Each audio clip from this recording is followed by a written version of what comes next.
Hello friends, how are you? Welcome in this channel. आज आपण superposition of waves ह्या चॅप्टरचा video number 15 बघणार आहोत. राईट. हा व्हिडिओ आपण जो बघणार आहोत त्या व्हिडिओमध्ये जो आपण टॉपिक बघणार आहोत त्या टॉपिकच्या अगोदर पार्ट नंबर 14 मध्ये आपण काय शिकलेलो आहोत ते आपण एकदा रिवाइज करूयात.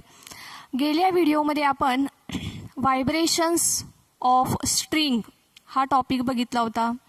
तुम्हाला आठवतंय ह्या टॉपिकमध्ये आपण काय काय बघितलेलं? ह्याच्यामध्ये आपण three modes of vibration consider केले होते.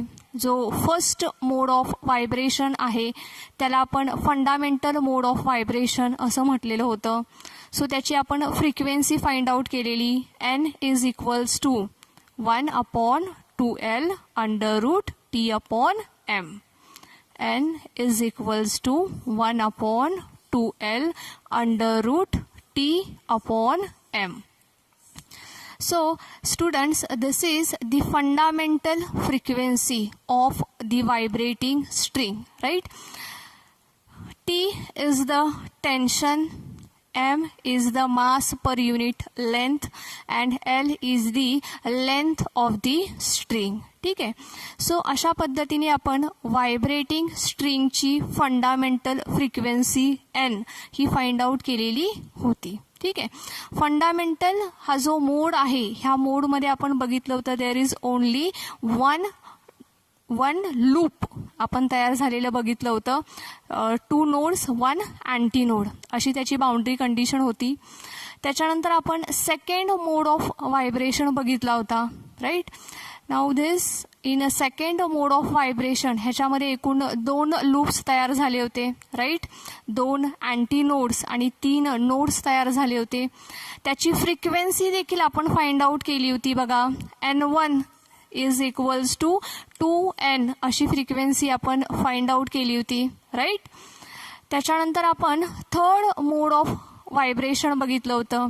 Now in this third mode of vibration there are total 3 loops are formed. String अशा पद्धतीने व्हायब्रेट होते की एकूण 3 लूप्स तयार होतात त्याच्यामध्ये. So there are total 3 anti nodes and 4 nodes are formed. ह्याची देखील आपण व्हायब्रेटिंग फ्रिक्वेन्सी फाइंड आउट केलेली आहे आणि ती व्हायब्रेटिंग फ्रिक्वेन्सी आहे 3n. राईट.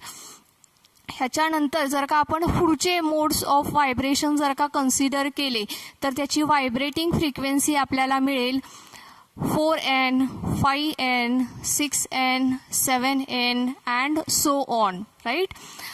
हे आपण जर का फाइंड आउट केल्यानंतर आपण एक कन्क्लुजन काढलं होतं.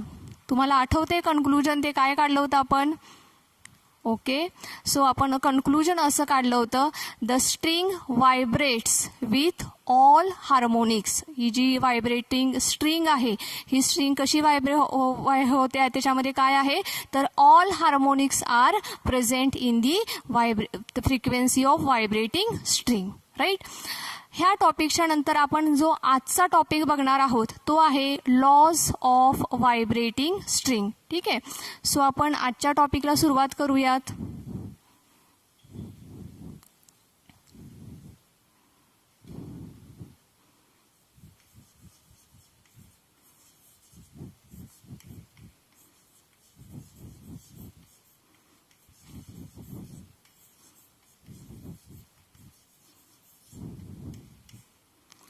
Lodge of vibrating string. ठीक आहे. आपण पाठच्या व्हिडिओमध्ये जो बघितलं होतं व्हायब्रेटिंग स्ट्रिंगची आपण फ्रिक्वेन्सी फाइंड आउट केलेली. n is equals to 1/2L √T/m. n is equals to 1/2L √T/m. So this is the frequency of the vibrating string. Right. So तुमचा फर्स्ट लॉ आहे लॉ ऑफ लेंथ. पहिला आपल्याला law कोणता बघायचा आहे तर law of length.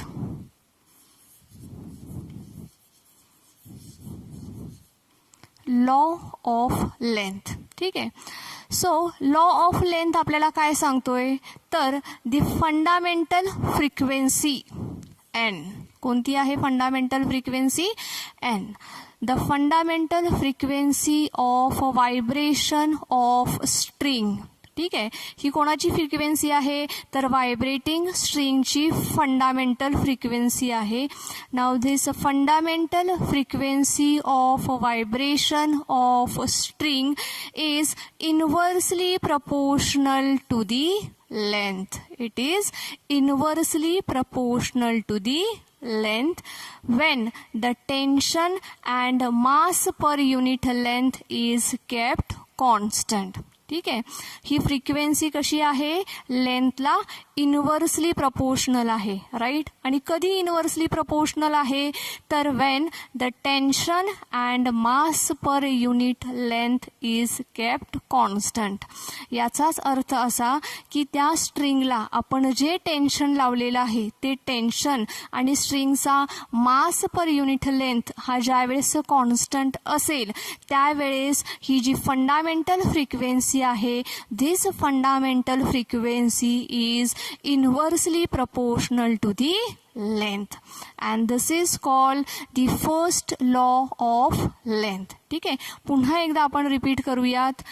First law of length. ठीक आहे, the fundamental frequency of vibration of a string is inversely proportional to the length if tension and mass per unit length is kept constant. Okay, so this is the law of length. हा काय आहे, law of length आहे. Now second law. आता आपल्याला काय बघायचं आहे, तर दुसरा लॉ बघायचा आहे. सेकंड लॉ आहे the law of tension. Law of tension. तुम्हाला येणारं टेन्शन नाही, हा टेन्शन वेगळा आहे. Okay, so law of tension. ठीक आहे, so the fundamental frequency of vibration of string. काय आहे, the fundamental frequency of vibration of string is directly proportional to the square root of tension. कशी आहे, directly proportional to the square root of tension. कधी, if the length of the string is kept constant and if mass per unit length of the string is kept constant. ठीक आहे, पुन्हा एकदा आपण repeat करूयात. The fundamental frequency of vibration of string is directly proportional to the square root of tension. Okay, square root of tension if the length and mass per unit length is kept constant. जर का length आणि मास per unit length हा जर का constant असेल तर काय होईल, the fundamental frequency is directly proportional to the square root of the tension. मग काय होईल, अशा वेळेस ही जी फंडामेंटल फ्रिक्वेन्सी आहे ती काय होईल, directly proportional to the under root of tension. ठीक आहे, so this is the law of tension. हा काय आहे, लॉ ऑफ टेन्शन आहे. ओके, सो आपण पहिला लॉ बघितलेला आहे लॉ ऑफ लेंथ, दुसरा आहे लॉ ऑफ टेन्शन आणि तिसरा आहे लॉ ऑफ लिनियर डेन्सिटी. तिसरा जो लॉ आपल्याला बघायचा आहे तो आहे लॉ ऑफ लिनियर डेन्सिटी.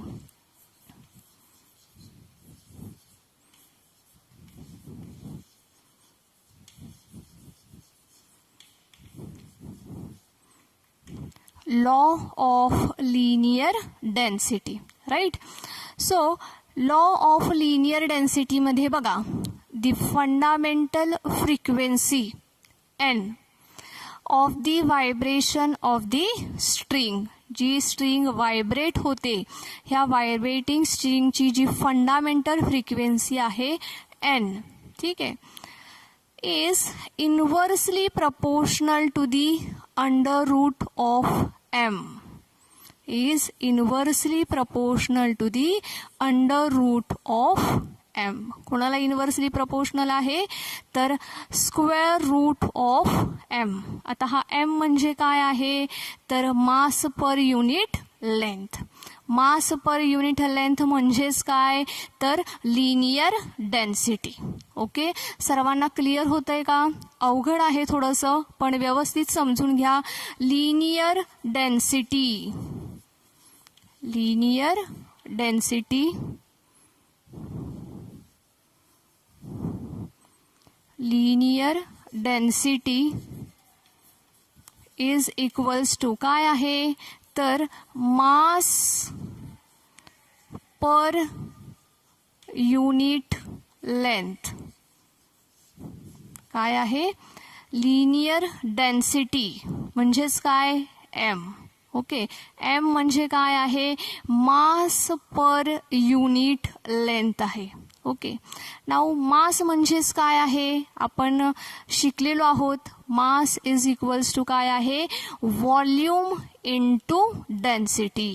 काय म्हटलेलं आहे आपण मास म्हणजे काय आहे तर व्हॉल्यूम इनटू डेन्सिटी. सो मासच्या ऐवजी मी काय लिहिते व्हॉल्यूम इनटू डेन्सिटी. ठीक आहे, इथे मध्ये क्रॉसचं साइन टाकते. Volume into density per unit length. पर युनिट लेंथ. बघा टेक्स्टबुकमध्ये हा पाठ थोडासा वेगळ्या पद्धतीने दिलेला आहे आणि इथे हा पाठ आपण थोडासा वेगळ्या पद्धतीने घेणार आहोत की जेणेकरून ते तुम्हाला समजेल. ठीक आहे. सो मास मीन्स व्हॉट तर volume into density per unit length. ठीक आहे. नाउ ही जी स्ट्रिंग आहे let us consider that small r is the radius of the string. आपण काय कन्सिडर करूयात तर स्मॉल r म्हणजे काय आहे तर त्या स्ट्रिंगची रेडियस आहे असं आपण कन्सिडर करूयात. We have already considered that small l is the length of the string. आपण अगोदरच असं कन्सिडर केलेलं आहे की स्मॉल l म्हणजे काय आहे तर लेंथ ऑफ द स्ट्रिंग आहे. सो अशी स्ट्रिंग की ज्या स्ट्रिंगची लेंथ किती आहे स्मॉल l आहे, तिची रेडियस किती आहे तर स्मॉल r आहे. तर small r radius small l length असलेल्या स्ट्रिंगचा व्हॉल्यूम असेल pi r square into l. Am I correct? बरोबर आहे का हे आपलं? स्मॉल r म्हणजे काय आहे रेडियस, स्मॉल l म्हणजे काय आहे length of the string. So त्या स्ट्रिंगचं व्हॉल्यूम असेल pi r square into l. ठीक आहे. Now into density, let us assume that rho is the density of that string. आपण काय अज्युम करूयात तर रो म्हणजे काय आहे density of that string per unit length म्हणजेच डिवाइड बाय लेंथ. येते सर्वांच्या लक्षात? बघा थोडासा किचकट भाग आहे, पुन्हा एकदा मी सांगते. लिनियर डेन्सिटी म्हणजेच काय आहे हा m आहे. लिनियर डेन्सिटी म्हणजे काय आहे हा m. m म्हणजेच काय आहे तर mass per unit length. Now in previous standard we have already learned that mass means volume into density. mass म्हणजे काय आहे तर volume into density per unit length as it is आपण लिहिलेलं आहे. Now volume काढण्यासाठी let us consider that small r is the radius of the string and small l is the length of the string. So the volume of the string is equals to किती असेल तर ते असेल pi r square into l. Density आपण consider केलेली आहे which is equals to rho. Per unit length आपण हे असं लिहिलेलं आहे, डिवाइड बाय एल. आता काय करूयात आपण, हा जो डिवाइड बाय एल आहे त्याला आपण काय करूयात बघा, असं लिहिते मी खाली, डिवाइड बाय एल. बरोबर आहे का? आता काय होईल, L get cancelled with the L. So M is equals to काय मिळालेलं आहे मला, pi r square into rho. एमची व्हॅल्यू काय मिळालेली आहे मला, pi r square into rho. So M म्हणजे काय आहे, लिनियर डेन्सिटी. एम म्हणजे काय आहे, लिनियर डेन्सिटी. सो ही जी व्हॅल्यू आहे ती व्हॅल्यू मी इथं ह्या बाजूला लिहिते बघा. एम इज इक्वल्स टू काय मिळालेलं आहे आपल्याला, pi r square into rho. Right, इथं ही व्हॅल्यू ह्याच्यामध्ये पुट करूया. So that n is inversely proportional to 1 upon under root काय होईल मग, पाय आर स्क्वेअर इंटू रो. बरोबर आहे, काय होईल, 1 upon under root pi r square rho. Pi r square rho म्हणजे काय आहे, तर एम ची व्हॅल्यू आहे. राईट, एम म्हणजे काय आहे, लिनियर डेन्सिटी आहे. ठीक आहे. नाऊ अंडर रूटमध्ये बघा आरचा स्क्वेअर आहे. अंडर रूटमध्ये काय आहे, आरचा स्क्वेअर आहे. सो अंडर रूटमधून बाहेर आल्यावर काय मिळेल, फक्त आर मिळेल. ठीक आहे. सो इथे काय होईल मग, इथे जागा नसल्यामुळे मी काय करते, ह्याच्यामध्येच करेक्शन करत आहे. आर स्क्वेअर आहे अंडर रूटमध्ये, तो बाहेर आल्यावर आर होईल. सो इथे काय होईल मग, r under root pi into rho असं होईल. सो मी इथेच चेंजेस करत आहे. अंडर रूटमध्ये आर स्क्वेअर आहे, तो बाहेर आल्यावर आर होईल. अंडर रूटमध्ये काय राहील मग, फक्त pi into rho. Is it correct? बरोबर आहे का हे? 1 upon r under root pi into rho. So the fundamental frequency बघा, आता आपल्याला इक्वेशन कसं मिळालेलं आहे, the fundamental frequency n is directly proportional to 1 upon r under root pi into rho. ठीक आहे.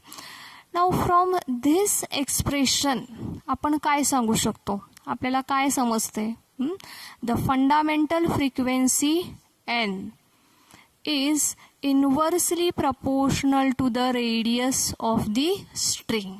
ठीक है. The fundamental frequency of the vibration of a string is inversely proportional to the radius of that string. Right. अजून आपण काय सांगू शकतो, तर fundamental frequency is inversely proportional to the under root of density. Inversely proportional to the under root of density. ठीक आहे. तर मग the fundamental frequency of the vibration of string is inversely proportional to the square root of density. So this is the law of linear density. हा काय आहे, law of linear density आहे, की ज्याच्यामध्ये आपल्याला असे दोन एक्सप्रेशन्स मिळत आहेत. ठीक आहे. ओके स्टुडंट्स, सो आज आपण शिकलेले आहोत लॉज ऑफ व्हायब्रेटिंग स्ट्रिंग. ठीक आहे. एकूण आपण 3 लॉज ह्याच्यामध्ये शिकलेलो आहोत. पहिला लॉ आहे बघा, लॉ ऑफ लेंथ. ठीक आहे. त्याच्यामध्ये आपल्याला कोणतं एक्सप्रेशन मिळालेलं आहे, लॉज ऑफ लेंथमध्ये n is directly proportional inversely proportional to the length of the string. ठीक आहे. स्टेटमेंट कसं लिहिणार मग आपण, the fundamental frequency of vibration of a string is inversely proportional to the length of the string. ठीक आहे. So this is the law of length आणि आपल्याला हे एक्सप्रेशन आपण असं लिहिलेलं आहे. नाऊ आपण त्याच्यानंतर सेकंड लॉ बघितला होता, लॉ ऑफ टेन्शन. ठीक आहे. So the fundamental frequency of vibration of a string is directly proportional to the square root of tension. ठीक है. The fundamental frequency is directly proportional to the square root of tension if the length and mass per unit length is kept constant. ठीक आहे. इथे पण fundamental frequency is inversely proportional to the length if tension and mass per unit length is kept constant. Right. त्याच्यानंतर आपण third law बघितलेला आहे, law of linear density. हा अतिशय महत्त्वाचा लॉ आहे कारण की थोडासा समजून घेण्यासाठी कॉम्प्लिकेटेड आहे. But if you practice this then you can write this easily. ठीक आहे. तुम्ही जर का ह्याची व्यवस्थित प्रॅक्टिस केली तर तुम्ही ऑफकोर्स हा लॉ देखील व्यवस्थित लिहू शकाल. ठीक आहे. सो काय सांगतोय आपल्याला हा लॉ, तर the frequency of fundamental frequency of vibration of a string is inversely proportional to the square root of mass per unit length. Okay. Now mass per unit length is called as the linear density. That's why this is the law of linear density. Now linear density is equals to mass per unit length. आपण हे छोटंसं derivation घेतलेलं आहे. ह्या डेरिव्हेशनमध्ये आपण काय find out केलेलं आहे, तर ह्याच्यामध्ये आपण ह्या m ची व्हॅल्यू फाइंड आउट केलेली आहे. Right. Which is the linear density. So linear density is equals to mass per unit length. Mass per unit length. Now mass is equals to काय आहे, volume into density per unit length. Volume काय आहे, तर pi r square into l into density किती आहे, rho upon l. Now l get cancelled, so आपल्याला काय मिळेल, pi r square into rho. ह्याची व्हॅल्यू जर का आपण इथे पुट केली तर आपल्याला काय मिळेल, n is proportional to the 1 upon r under root pi into rho. So from this expression आपण काय म्हणू शकतो, कसा होईल आपला लॉ, तर the fundamental frequency is inversely proportional to the radius of that vibrating string. The fundamental frequency is inversely proportional to the square root of the density. So students, आज आपण अशा पद्धतीने व्हायब्रेटिंग स्ट्रिंगचे एकूण 3 लॉज आपण बघितलेले आहेत. तुम्ही ह्या लॉची प्रॅक्टिस करा, स्वतःहून हे लॉ लिहिण्याचा प्रयत्न करा जेणेकरून ते तुम्हाला व्यवस्थित जमतील. Okay students, thank you.